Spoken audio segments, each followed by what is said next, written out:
고대 한반도와 일본 열도 땅에서 있었던 일을 이해하는 데 있어서 아주 중요한 인물이 하나 있습니다. 때는 400년대에 존재했던 인물인데 그의 이름은 곤지라는 인물입니다. 곤지왕. 곤지라는 인물은 이 뜻풀이부터 하면 곤과 지로 돼 있어요. 곤은 해 옆에 비교하다 비자를 써서 이제 곤이라고 읽습니다. 그래 해를 위에다 놓고 밑에다가 비교하다 비를 써서 곤 이렇게 읽는데 이게 음식 이름에 바다에서 가장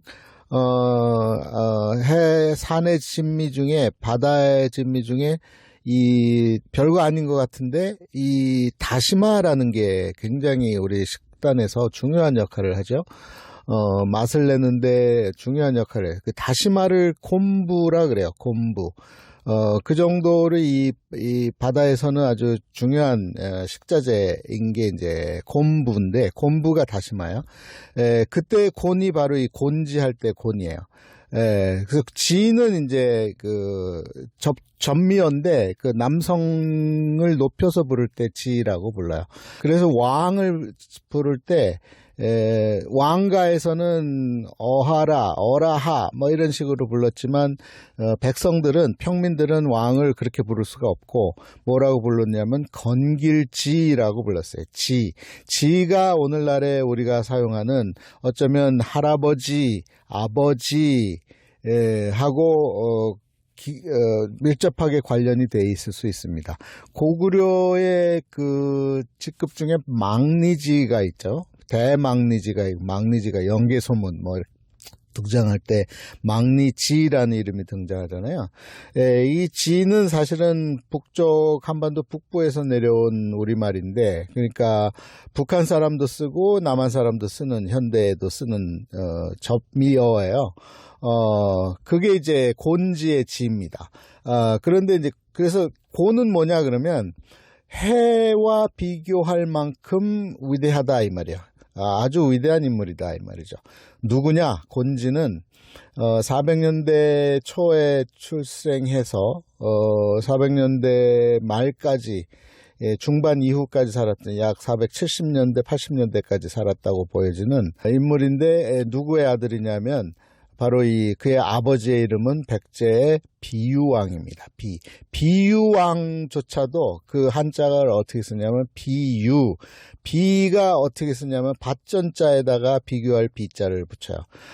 그래서 일설에는 어떤 학자들은 이게 비유왕이 아니라 곤유왕이 되는 것이 맞다. 이렇게 여기 마찬가지로 해에 버금가는 위대한 왕이다. 뭐 이런 뜻이죠. 어쨌든 비유왕인데 비유왕에게는 아들이 여럿이 있었어요. 그 중에 하나가 이제 백제왕인 바로 이 계로왕입니다. 계로왕은 한국에서보다 일본에서 더 유명해요. 그리고 그의 동생으로 곤지가 그의 동생입니다. 또 문주왕이 계로왕이 죽고 이제 문주왕이 동생이 등장하는데 그도 이제 비유왕의 아들 이렇게 돼요.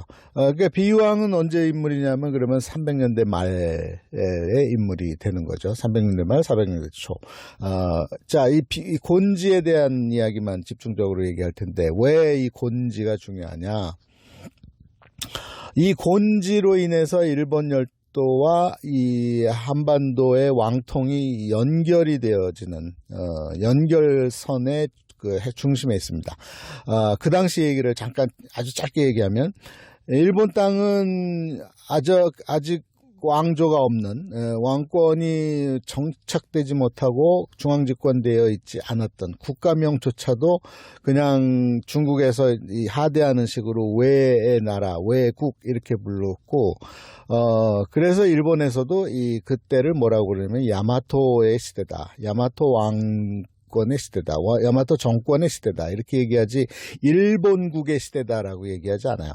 일본국의 시대는 언제부터냐면 700년대가 돼야만 등장해요. 이 곤지는 그보다 훨씬 이전의 인물입니다. 그런데 중국 역사서에 중국의 사료에 의하면 이 계로왕이 이제 그 당시에 패권의 핵심이 대륙이고 그래서 큰 대륙의 나라 중국이 있고 그 옆에 변방에 중국의 입장에서는 변방에 이제 고구려도 부여도 있고 고구려도 있고 이제 백제, 신라, 가야 등등이 있었던 거예요. 그런데 중국 쪽 시각에서는 이 고구려 사람들이나 또 고구려 북쪽에 있었던 부여 고구려 그리고 내려온 백제 사람 그리고 일본 열도에 가 있는 이 한반도에서 넘어간 사람들을 다 같은 부여씨 계통으로 본 거예요. 그래서 그게 꽤 오래 갑니다. 이 한반도 사람들은 부여씨다 이렇게 보는 견해가 강한 거죠. 그게 여러 곳에서 나와요. 어쨌든 고구려든 백제든 일외든 간에 혈통이 연결이 되는데 그들에게 중요한 것은 대륙으로부터의 침략을 막아내고 그리고 자신들의 정권을 확립하기 위해서는 대륙의 이 인정을 받는 게 중요해요. 그래서 이제 그걸 공립받는다라고 얘기하는데, 그래서 수시로 중국 땅에다가 사신을 보내서, 왕으로서의 책봉을 받으려고 애를 씁니다. 그래서 중국 쪽에서 준 게 뭐냐면, 이 사료에 이 계로왕이 중국 쪽에다가 그 대장군 칭호를 받기를 이제 신청을 하는데, 그래서 이제 이 주어진 것이 뭐냐면, 이 좌현왕, 우현왕이라고 하는 호칭을 받게 돼요. 이 우현왕으로는 이 계로왕을, 그리고 좌현왕으로는 이 곤지를 이제 임명을 한 거예요. 근데 둘이 형제란 말이죠. 용 두 마리가 한 땅에 있을 수는 없어요. 그래서 계로왕은 백제 땅을 다스리고 그의 동생인 곤지는 일본 열도 땅으로 넘어오게 돼요. 그게 이제 곤지의 일본에서의 생활의 시작이에요. 그러니까 400년대 중반에 곤지는 일본 땅에 와서 좌현왕으로서 이 일본 열도를 다스린 왕이에요. 근데 전혀 우리 역사상에 그런 내용들, 다스렸다, 뭐 이런 내용들, 사료들이 거의 없습니다. 그 배경 이야기는 이제 뒷부분에 가서 해드릴 건데, 그래서 이 곤지가 이제 400년대 중반에, 역사 기록으로 남는 것은 뭐냐면, 461년에, 백제에 갔다가, 백제 형을 보러 갔다가, 형을 보러 간 목적이 있어요. 뭐냐면, 형에게 부탁을 한 거예요. 중국으로부터 공립을 받고 이 일본 열도 땅에서도 백성들의 인정을 받기 위해서는 황실의 부인이 필요하다. 그래서 이제 계로왕의 부인은 이 귤희 부인을 대동을 하고 일본 열도 땅으로 오는데 그때 이 귤희 부인이 마침 임신 중이었어요. 만삭이에요. 그럼에도 불구하고 얼마나 급했으면 그녀를 데리고 오다가 이 일본에 도착하기 직전에 츠시마 대마도를 지나서 그 다음에 이키시마라는 곳을 지나서 아주 작은 섬인 가카라시마라고 하는 강나도라고 하는 곳에서 급히 진통이 와서 산통이 와서 출산을 해버려요. 그래서 태어난 인물이 바로 무령왕이에요. 25대 백제왕인데 그가 무령왕인 것을 한국 사학계와 일본 사학계가 동의하는 경우들이 많지 않은데 이 경우에 대해서는 다 동의를 해요. 왜냐하면 참 놀랍게도 공주, 현재 충청도 공주 땅에 있는 송산리 무덤에서 고분에서 무덤이 하나 나왔는데 거기에 파다 보니까 묘지석이 나온 거예요. 이전에 묘지석이 발견된 경우가 거의 없어요. 전혀 없었다고도 봐야 될 정도로. 그런데 이 무령왕에게서는 묘지석이 나왔는데 거기에 딱 이름이 나왔는데 양국 사학계가 이 사람은 무령왕이다 라고 인정을 하는, 그런데 어디서 태어났느냐? 바로 이 강나도에서 태어났고, 나중에 일본을 거쳐서 다시 이제 백제 땅에서 백제왕으로서, 25대 백제왕으로서 등장을 하게 되는데, 그의 아버지 격이 바로 이 곤지인 거예요. 혈통상 아버지는 아니에요. 그러니까 DNA상은 이제 계로왕이 아버지인 거예요. 왜냐면 귤희 부인에게서 나왔기 때문에. 그렇지만 이 양아버지죠. 그러니까 양아버지로서 곤지가 그를 케어를 했고, 그가 왕이 되기까지 왕으로 이제 옹립될 수 있도록 그 정지 작업을 한 인물이 곤지다, 이렇게 보는 거죠. 그런데 그동안 이 곤지에 대한 이제 공부도 없었고, 그 다음에 곤지가 도대체 누구야? 저도 처음에 일본을 갔는데 이 곤지왕 신사라는 곳이 있다 그래서 갔어요. 이름하여 아스카베 진자라고 하는 곳인데, 거길 갔는데 야, 무슨 사당이 이렇게 작을 수가 있나? 제가 갔을 때는 그나마 확장된 사당이에요.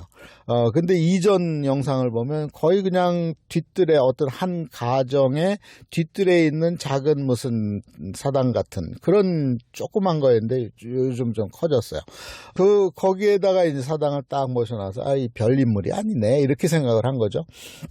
그런데 이 파면 팔수록 이 곤지라는 인물이 이 한국과 열도 땅을 역사 고대사를 이해하는 데 있어서 정말로 중요한 인물이라는 걸 알게 되는 거죠. 자, 그래서 이 곤지가 한 일이 뭐냐? 이 400년대 중반에 일본 열도 땅에서 좌현왕으로서 통치력을 공립받아서 통치를 하고 있었던 인물이었고, 그는 누구의 후손이냐? 이제 아버지가 비유니까 당연히 백제인이에요. 백제인의 조상은 예맥족이에요. 예맥족은 예족과 맥족으로 나누는데 합쳐서 그냥 예맥족이라 그래요. 예족은 호랑이로 상징되어서 이 동쪽에, 그래서 동예 뭐 이런 이름들이 나오잖아요. 그리고 맥족은 곰으로 상징이 돼요. 그래서 서쪽에, 그래서 지금의 하얼빈 장춘 쪽 서쪽에서 내려와서 이 지금의 압록강을 건너서 평양을 지나서 서울을, 이 한성을 지나서 더 내려가서 군산을 지나고 더 내려가서 해남을 지나서 이제 배를 타고 이제 트시마, 대마도 유역 또는 그 서쪽이나 동쪽을 통해서 일본 열도 규슈 땅에서 와서 살았던 사람들이 바로 예맥족이고, 현재 일본 인구의 많은 부분을 차지하는 민족이 예맥족이에요. 그래서 이제 그 곤지가 그 예맥족의 후손인데, 부여씨의 후손이고, 그의 무덤을 그동안 못 찾고 있었는데, 다시 찾아보고 하니까 그의 무덤이 추정되기를 다카이다 야마 고분이라는 곳이 있어요. 다카이다 야마 고분은 어디 있냐면, 지금 일본 국도 165번, 이 오사카하고 나라를 가로지르는 강이 하나 있어요. 오사카와 나라를 연결하는 강을 야마토 강이라 그래요. 야마토 강자락 위쪽에 있습니다.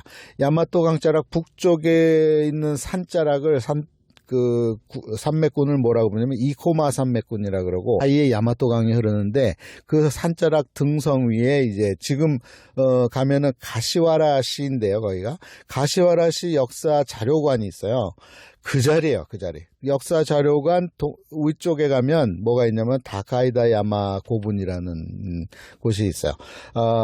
왜 중요하냐? 그리고 왜 여기를 일본 사람도 그냥 뭉뚱그려서 어쩌면 백제 왕족의 무덤일 것이다 라고 이제 얘기를 하고 있지만, 제가 보는 견해는 거기는 곤지가 묻혀 있는 곳이다, 이렇게 저는 보는 거죠. 일단 중요한 것이 이건 전방 후원분도 아니에요. 거기서 나온 출토품 때문에 그래요. 일단 중요한 것이 이 부여씨, 부여족들의 무덤에서는 반드시 뭐가 나오냐면 토기들이 나와요. 토기들이 이렇게 모여져서 그건 오래 살라는 의미겠죠. 거기 가서도 토기들이 이제 이 한반도 땅에서 중국에 있는 부여씨들, 그러니까 예맥족 중에, 그리고 한반도 남쪽에서, 그리고 바로 이 다카이다 야마 고분에서 동일하게 이 토기들이 이렇게 출토가 되고, 그 다음에 결정적으로 뭐가 나오냐면, 송산리 고분에서 무룡왕이 누구냐면 바로 이 곤지의 양아들이라 이 말이에요. 이 무룡왕릉에서 나온 물건과 동일한 물건 두 점이 나왔어요. 하나는 뭐냐면 이 오늘날로 얘기하면은 우리가 옛날에 다리미가 없었기 때문에 이 수출 다려가지고서는 그 둥그런 이 프라이팬 같은 데에다가 수출 놓고 그 열기로 이제 옷을 다렸던 그게 있거든요. 손잡이가 기다만 뜨겁지 말게. 그 동일한 것이 무령왕릉에서도 그 왕비능에서도 나왔는데 이곳에서도 나왔어요.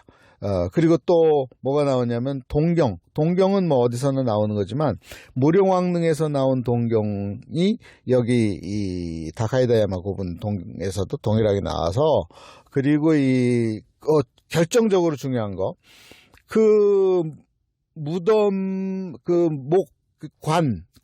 관으로 사용한 그 나무의 재질이 두 군데 동일하게 어디 거냐면은 바로 이 와카야마현 동쪽 산자락에 뭐가 있냐면 아주 큰 산이 있는데 그걸 고야산이라 그래요. 고야산에서 나오는 금송 이 제일 좋은 관 재질이거든요. 그것이 이 다카이다야마 고분에서도 나왔는데 그게 한반도 땅에 바로 이 무령왕릉 목곽의 재질이 바로 금송이라는 것이 이 역사 추적을 통해서 과학적인 추적을 통해서 밝혀졌단 말이에요. 그래서 이 무령왕과 바로 이 곤지는 아주 밀접한 관계가 있는데 무덤에서도 그런 관계성을 밝혀지기 때문에 그래서 이제 다카이다야마 고분은 곤지 왕의 실제 능일 것이다 이렇게 추정을 하고 나중에 이제 일본이 이제 역사를 쓰면서 720년에 이 니혼쇼키라고 하는 일본 서기를 쓰면서 그리고 712년에 고지키라고 하는 이야기책을 쓰면서 일본 사람들은 이 712년에 고지키를 이제 일본 국민을 위한 책, 그리고 720년에 일본 서기는 대외적으로 사용하기 위한 정사로서의 역사책 이렇게 이제 단순히 이해를 해요. 중요한 것은 그 역사책들의 집필자들이 한결같이 이 백제인들의 후손 이 관여하고 있었고 그 중에 이제 총책임자 고지키의 총책임자는 오노 야스마루라고 하는 일설에는 계백 장군의 후손으로 기록이 되지만 어쨌든 간에 백제인의 후손인 것은 맞는 거예요. 그리고 니혼쇼키라고 하는 720년의 역사서를 쓴 인물들 또한 바로 이 백제 왕실이 이제 그 당시에 일본을 통치하고 있었고 그리고 이제 660년과 663년 사이에 반도 땅에서 백제가 멸망하니까 역사서를 쓸 때 그 당시의 상황이 백제 쪽이 아니라 백제가 멸망해 버렸기 때문에 신라 쪽으로 기울었던 상황이어서 그 후손들에게 역사서를 쓸 때 그 지침을 내린 것으로 저는 생각을 해요. 그래서 백제 지우기 운동을 한참 하게 돼요. 한 몇십 년간을. 그 중에 이제 곤지가 지워지는 거예요. 중요한 역할을 한 인물이었음에도 불구하고 일본 역사를 만들어가는 아주 중요한 인물. 얼마나 중요한 인물이냐면 자, 일본의 역사를 3기로 나눠요. 고대사를. 1기, 2기, 3기. 그러니까 왕조가 있는, 그러니까 통치자들이 있는 시기예요. 그러니까 아주 고대 무슨 조몬 시대가 아니라 야요 시대 들어와서 고분 시대 이후에 이제 통치자들이 발생하게 되는 시기를 1왕조, 2왕조, 3왕조로 나누는데 1왕조가 언제까지냐면 바로 충청도 공주 땅에서 웅진 땅에서 넘어가는 오진왕이라고 하는 인물로 기록되는 그러니까 연대수를 얘기하면 300년대 말 400년대 초 그때까지를 일기로 보고 그리고 그때부터 이 곤지가 교통정리를 쭉 해서 460년대에 교통정리를 쭉 해서 이 500년대부터 이 삼왕조를 시작하게 되는데 삼왕조의 중심인물은 기체왕이고 한반도 땅에서는 무령왕이에요. 이게 무령왕이나 기체왕은 다 곤지가 케어해서 이 왕권을 확립시켜주고 왕으로 되게 한 인물이 바로 이 곤지인데 이 곤지에 대한 기록들이 그 후대에 약 100여 년 후 600년대 말 200년 약 200년을 경과하면서 200년 후에는 지워져 버린 거죠. 곤지에 대한 기록이. 기록이 어떻게 지워지냐면 그는 지워지지만 그의 활약상은 누구로 기록되냐면 바로 웅략천왕으로 기록이 돼요. 유략텐노라고 하는 웅략왕으로 기록이 되면서 이 웅략왕이 무지막지하게 이 통치를 하면서 이 주변 정리를 해서 개체왕이 이 왕권을 잡을 수 있도록 교통 정리를 해놓은 인물로 기록되고 한반도 땅에서는 이 무령왕으로서 이 한반도의 반도 백제를 다스리게 하는 길 정리를 한 인물이 바로 이 곤지거든요.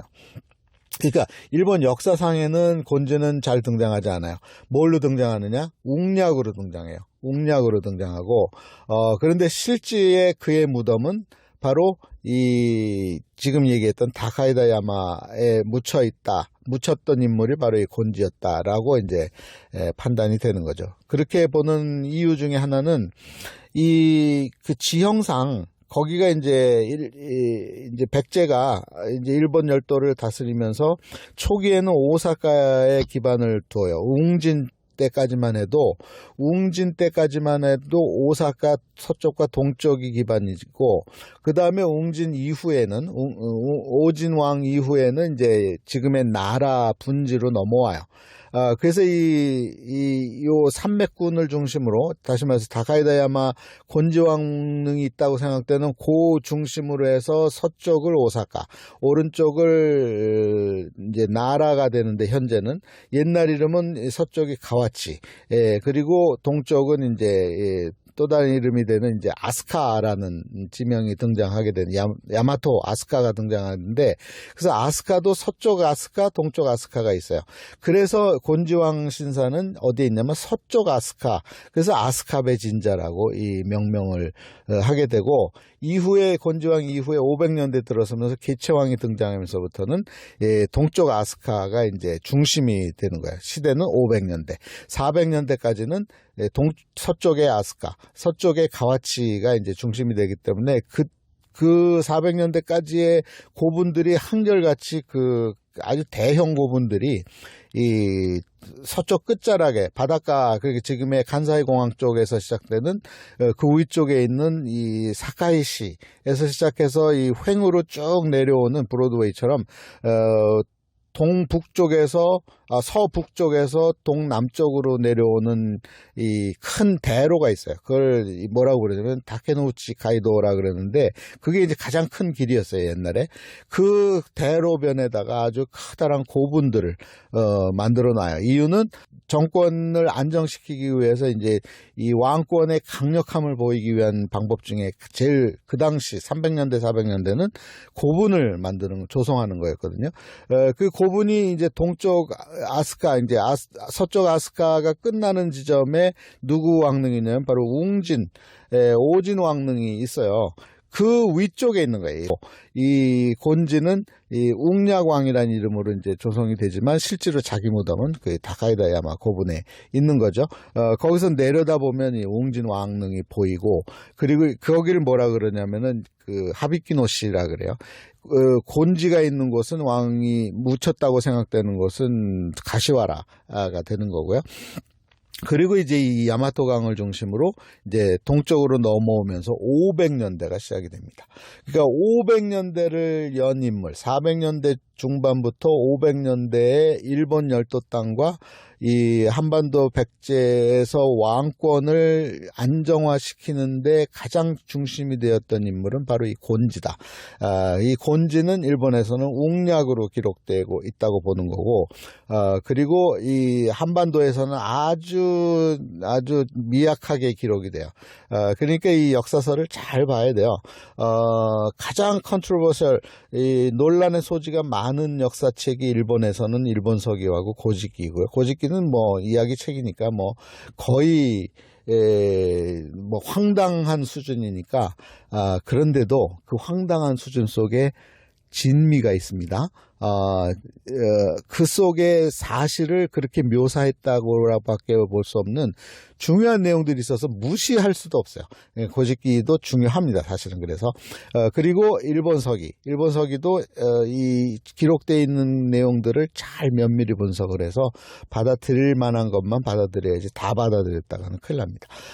어쨌든 이 일본 열도 땅과 한반도 땅의 400년대 중반의 가장 중심이었던 인물은 곤지였다. 라는 사실을 이제 오늘 얘기해 드리면서 마치겠습니다.